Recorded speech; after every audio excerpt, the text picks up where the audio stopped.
Welcome students. Today I will teach you the topic agreement of the verb with the subject concord. Concord means harmonious relationship, or we can say perfect relationship. There are some rules and exceptions I will teach you. First, the rule first is singular subject takes singular verb. मैंने वनुक मतलब छ अगर ऐसे sentences मज आए singular subject तेल क्या लगाओ इस तक singular verb. Rule second, plural subject takes plural verb. यानी अगर हमारे पास सेंटेंस में प्लूरल सब्जेक्ट होगा तो उसके साथ हमें प्लूरल वर्ब भी लगाना है. एग्जांपल्स लेते हैं. With the help of examples we can understand. She reads a book. She third person singular, तो जब हमारे पास थर्ड पर्सन सिंगुलर होता है तो हम वर्ब पर एस चढ़ाते हैं या वर्ब को एस ऐड करते हैं. Next example, they are playing. They plural, subject are verb ये जो है ये भी प्लूरल है. This is a brown cat. This is a brown cat. तो कैट अगर आप देखेंगे यहाँ पर सिंगुलर है, दिस सब्जेक्ट सिंगुलर है, इज ये भी सिंगुलर है. तो सिंगुलर सब्जेक्ट सिंगुलर वर्ब. अब एक्सेप्शंस पर आ जाते हैं. यहां तक तो ये आसान समझना है, मतलब कि singular subject singular verb, plural subject plural verb. But जब एक्सेप्शंस की बात आ जाती है तो अक्सर स्टूडेंट्स जो हैं वो कंफ्यूज हो जाते हैं कि अब क्या करें. तो आई विल ट्राई कि वो कंफ्यूजन आज आपको दूर हो जाएगा. अगर हमारे पास एक्सेप्शन फर्स्ट जो है, अगर आपके पास एक सेंटेंस होगा जिसमें दो सब्जेक्ट्स होंगे प्लस एंड के साथ, तो उस सूरत में that sentence takes plural verb. याद रखना है आपको. Example, John and Kate are students. John एक सब्जेक्ट है एंड केट अनदर सब्जेक्ट है, दोनों को हम ज्वाइन करते हैं एंड के साथ, तो उस सूरत में यहां पर जो वर्ब है वो प्लूरल आएगा, यानी John and Kate are students. Exception number second, अगर हमारे पास ऐसा नाउन होगा जिसके लास्ट पर एस होगा बट एक्चुअली वो नाउन जो है वो प्लूरल फॉर्म में नहीं होगा, वो सिंगुलर होगा. Like that mathematics, economics, physics, like that ethics. सब नाउन्स होते हैं जो लास्ट पर एस के साथ खत्म होते हैं. एग्जाम्पल लेते हैं हम. Mathematics is an interesting subject. तो मैथमेटिक्स हमने लिया लेकिन subject singular, because mathematics is a singular noun. Mathematics is an interesting subject. Exception number third, यानी तीसरी exception क्या है? Some words don't end with s but they are plurals. तो they take plural verbs. Simple सी बात है कि ऐसे भी nouns हमारे पास हैं जिनके लास्ट पर s नहीं होता है लेकिन वो plurals होते हैं. Like that me's, like that women, oxen, children, so on and so forth. तो उस सूरत में हम वर्ब का एग्रीमेंट जो है वो प्लूरल ही करते हैं. The me's are all over the room. The women are so smart. Got it? Next exception. अगर हम सेंटेंस में देयर का इस्तेमाल करेंगे, देयर, THERE, देयर, इस देयर के साथ हम वर्ब का एग्रीमेंट कैसे करेंगे? It depends upon the object, कि वो अगर सिंगुलर होगा तो वर्ब का एग्रीमेंट सिंगुलर ही होगा. अगर वो प्लूरल होगा इन प्लूरल फॉर्म तो हम वर्ब का एग्रीमेंट प्लूरल ही करेंगे. There was a gift on the table. So there were some gifts on the table. It's very easy. Now next exception क्या है? When we use quantities of what? Quantities of time, quantities of money and quantities यानी या और distance.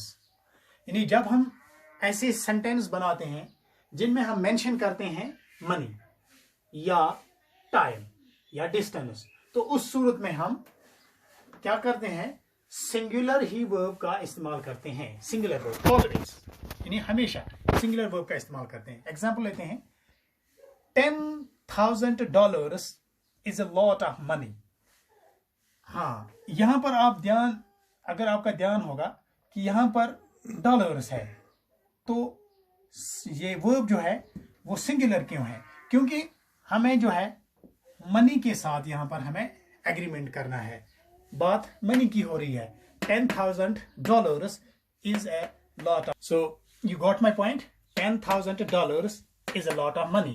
Actually $10,000 जो है हम यहाँ पर मनी की क्वांटिटी ले रहे हैं, तो इस सूरत में हमने यहाँ पर इसका इस्तेमाल किया है। Next example, 8 hours is a normal working day. Time जो यहाँ पर हमने मेंशन किया है 8 hours is a normal working day. मैंने टाइम की हम क्वांटिटी यहाँ निकाल रहे हैं, उस सूरत में हम इसका इस्तेमाल कर रहे हैं। 5 miles is not too far. फिर से यहाँ पर हमने सिंगुलर वर्ब का इस्तेमाल किया। अगर यहाँ पर माइल्स प्लूरल है, लेकिन हम माइल्स जो है यानी डिस्टेंस, उसकी क्वांटिटी हम ले रहे हैं, दैट इज वाई कि हम यहाँ पर इसका इस्तेमाल कर रहे हैं। नेक्स्ट एक्सेप्शन क्या है? If we use each and every, यानी when we use each and every, यानी इनमें से दो जब हम सेंटेंस में मेंशन करेंगे, उस सूरत में भी हम सिंगुलर वर्ब का ही इस्तेमाल करेंगे always. Each student was happy, every student was happy. So don't say each student was happy. Each students, don't say each students or don't say every students. Right क्या है? Each student was happy. Every student was happy. Next exception क्या है? Compound subject. जब हमारे पास subject होंगे दो या more than one, उस सूरत में हम क्या कर रहे हैं? Like that example हम लेते हैं, The doctor is off this week. The doctor is off this week. असल में यहाँ पर एक ही सब्जेक्ट है, तो हम वर्ब का एग्रीमेंट सिंगुलर ही यहाँ पर उसका इस्तेमाल हम करते हैं। अब हम इसको कंपाउंड सब्जेक्ट बनाते हैं। The doctors and the nurses are off this week. Brackets में मैंने इस एस का इस्तेमाल किया है, यहाँ पर भी इसका मतलब है, या तो आप ये कह सकते हैं The doctor and the nurse or of this week. एक सूरत है the doctors and the nurse or of this week. The doctors and the nurses or the doctor and the nurse. Doctors and the nurses or of this week.